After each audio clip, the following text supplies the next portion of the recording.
Viewers, এই যে বোতলগুলো কেটে এই যে গাছের গোড়াতে মাটির অর্ধেক ভিতরে এইভাবে ফুটা করে এই যে গর্ত করে এটাকে রেখে দিয়েছি। আর এই যে বাড়ির যত খোসা, ডিমের খোসা, চায়ের পাতা, কলার খোসা, সবজির খোসা, সব কিছু আমি ডিমের খোসা এইভাবে একটু ভেঙে নেব, এই বোতলের ভিতরে এইভাবে দিয়ে দেবো। ঢাকনাটা খুলে এই যে কলার খোসা,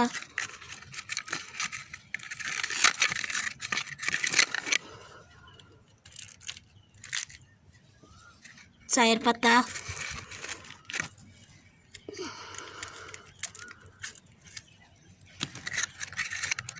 এইভাবে আমি প্রত্যেকটা গাছের গোড়াতে বোতলের ভিতরে এইভাবে সার দিয়ে দেবো। এই যে আমের খোসা, সপ্তাহে 2 দিন পানি দিতে হবে, তাহলে গাছে তাড়াতাড়ি ফলন ধরবে। এভাবে আমি প্রত্যেকটা গাছে দিয়ে দেবো। এখন আমি এখানে পানি দিয়ে দেবো।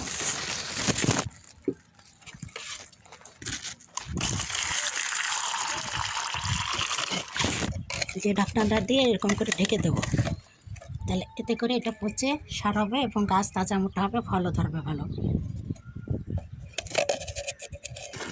এই যে আমি বেগুনের চারাগুলো লাগিয়েছি, এগুলো বড় হচ্ছে।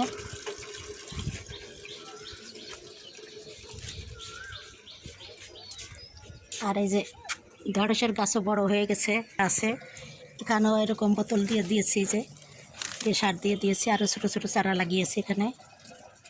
আর এখানে মরিচের গাছ লাগাবো, এই জন্য সার প্রয়োগ করে এই যে বোতল দিয়ে রাখিছি গাছ লাগানোর আগেই, যাতে করে মাটিরটা ভিতরে খুঁড়ে নিতে সুবিধা হয়। তা এখন আমি এখানে গাছ লাগাবো। এখানেও এই যে বেগুনের চারা বড় হচ্ছে, এখানে এই যে পুঁই শাকের চারা, মরিচের চারা, তারপরে এই যে পেঁপেও আছে। তো এই পেঁপে গাছটা এই যে অনেক বড় হয়ে গেছে, এখানে বোতল সার দিতে হবে। এখানে আবার নতুন করে লাগিয়েছি পেঁপের চারা। আর এই যে পুঁই শাক, কলা গাছটা এই যে নতুন করে পাতা বেরিয়েছে, আর পুঁই শাকের ডালপালাও বেরিয়েছে। এখানে এই যে পুঁই শাক, আর এই যে নতুন করে পেঁপের চারা লাগিয়েছি, এই যে ঢেঁড়সের গাছ, এই যে এখানকার পেঁপের চারাটা এই যে বড় হচ্ছে। আর এই যে বেগুনের চারাও বেশ সুন্দর হচ্ছে, পুঁই শাকের চারা, এই যে বেগুনের চারাগুলো বড় হয়ে যাচ্ছে। এখানে এই যে সজনের গাছ লাগিয়েছি, তার গোড়াতে একটা পুঁই শাকের গাছ লাগিয়েছি, পুঁই শাকের গাছটা এই যে বড় হচ্ছে, সজনের গাছটা হচ্ছে। এই যে এখানে মেটে আলু লাগিয়েছি, আর তার সঙ্গে একটা এই যে ধুন্দলের চারা তুলে নিয়ে এসে লাগিয়ে দিয়েছি।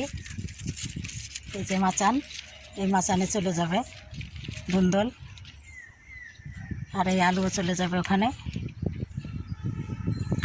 এই যে আলুর গাছটা বেশ বড় হয়ে গেছে, এটা এখন এদিকে দিতে হবে বেঁধে, এই মাচান ভর্তি হয়ে যাবে, আলুর ফল হবে, আলু হবে। তো এই তো হলো আমার আজকে ছাদ বাগানের ভিডিও। আশা করি আপনাদের ভালো লেগেছে। আর যদি ভালো লেগে থাকে তাহলে অবশ্যই আপনারা আমার চ্যানেলের লাইক, কমেন্ট, শেয়ার ও সাবস্ক্রাইব করে আমার পাশে থাকবেন। বিরাট বড় ছাদে এই যে আমি মাচান করে দিয়েছি, আর ওইদিকে লাউ গাছ, কুমড়া গাছ দিয়েছি, পেঁপে গাছ, সজনে গাছ, পুঁই শাকের গাছ, সব কিছুই মাচানে উঠে যাবে ইনশাল্লাহ। তো আজকের মতো বিদায় নিচ্ছি, আল্লাহ হাফেজ।